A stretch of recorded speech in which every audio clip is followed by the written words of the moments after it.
So I just saw the new Sam Mendes film, 1917, and it wasn't terrible. Although despite not being terrible, I was still pretty disappointed. Now there was a lot of promotional material for this film that got pretty popular on Reddit. The entire marketing campaign for this film seems to emphasize that it's presented as though it's all in one shot. As someone who really enjoyed the presentation of Birdman, I was pretty excited for this movie. But unfortunately, unlike Birdman, there wasn't really as much of a point to it. As the film went on, it wound up feeling more like a gimmick than anything else. The shots they used in the trailer were also very selective in kind of a decepting way. I was hoping to experience a lot of meticulously coordinated battle sequences, but there's only really 2 scenes where the scale of the film felt as advertised. For the majority of the film, it was really just 2 people walking around, and when you're making a film that's edited to look as though it's all in one shot, it's a lot less impressive when you can tell where every single cut is. There was a really obvious moment where the camera panned around a huge rock.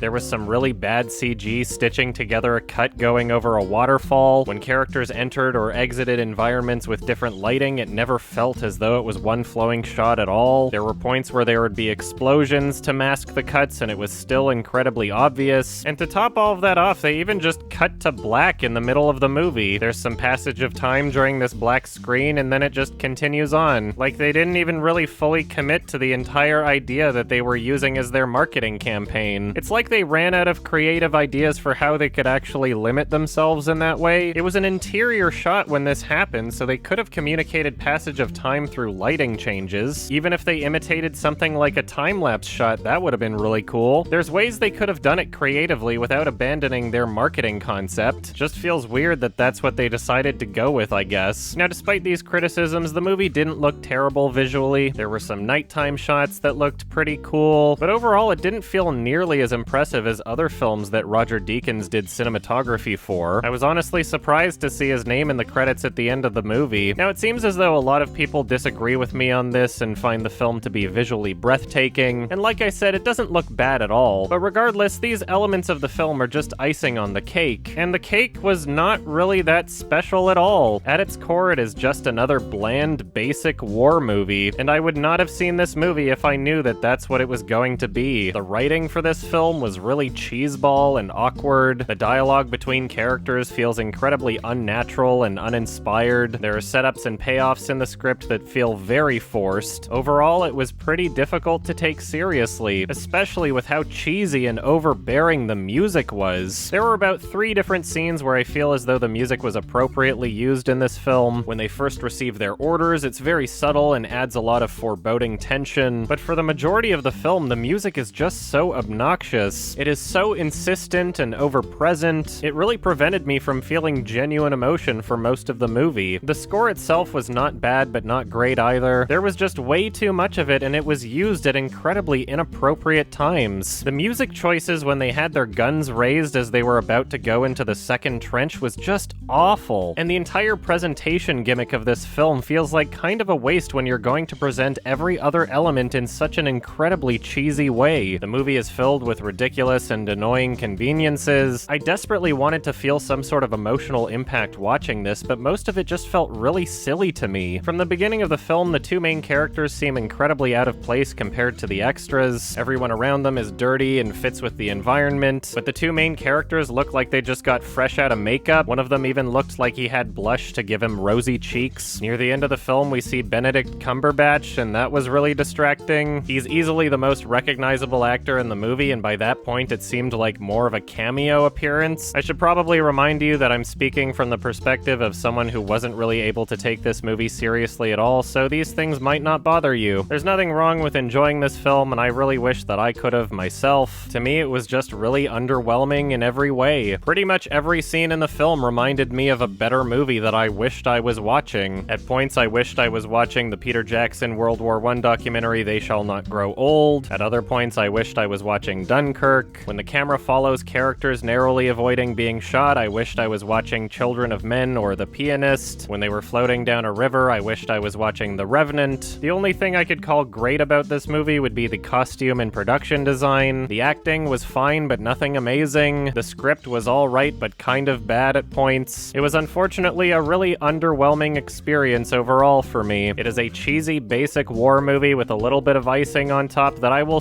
soon forget about. And although I'm aware that a lot of people seem to have boners for cheesy, basic war movies, that is not my kind of thing. Check this one out for yourself if you want. A lot of people seem to be really enjoying it and probably disagree with a lot of things that I'm saying here, so don't let me stop you from seeing it. As for me, I'm giving this one a 5 out of 10. It's closer to a 6 than a 4. Hey guys, just giving you a little update. I'm actually going to be gone for a decent amount this month. I'm going to Sundance, and hopefully I'll be able to check out some good movies there. I have no idea what I'm going to be able to check out, as my pass does not really get me that many things, but I'm going to try and buy tickets to actual shows for things that are priorities, but I don't know if they'll sell out before I get there, but I should be able to check out a few things at least anyway. While I'm gone, I'll be working on my Lion King review, and hopefully I'll be finished going through all that footage by the time that I'm back and start the actual recording part of it. I decided to go through that Kimba show that everybody thinks the Lion King is ripping off, so I'm able to at least mention that or talk about it in my review, and there's a lot of footage along with that to go through, so stay tuned. For those waiting for more Adam and Pals of the 13 Reasons Why episodes, they are being worked on by another editor,